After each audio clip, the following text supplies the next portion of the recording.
আপনাকে কি করে ভালো না বাসি ইয়া রাসূলুল্লাহ। যখন আপনি আমাকে ভালোবেসেছেন সেই 1400 বছর আগে, যখন আপনি আমাকে মিস করতেন, আশা করতেন যেন আমার সাথে দেখা করতে পারেন, অথচ তখনও আমি জন্মই হইনি। সেদিন সাহাবীরা আপনার চোখে পানি দেখে বলল, ইয়া রাসূলুল্লাহ, আপনি কাঁদছেন কেন? আপনি বললেন, আমার ভাইদের খুব দেখতে ইচ্ছা করছে। সাহাবীরা বললেন, আমরা কি আপনার ভাই নই ইয়া রাসূলুল্লাহ? আপনি বললেন, না, তোমরা আমার সাহাবী।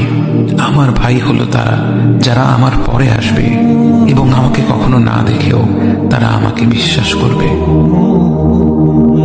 মৃত্যু শয্যায় শুয়ে আপনার অন্তরে এই চিন্তা ছিল যে আমাদের পরিণতি কি হবে। উম্মতি উম্মতি বলতে বলতে আপনি আপনার রবের নিকট ফিরে গিয়েছেন।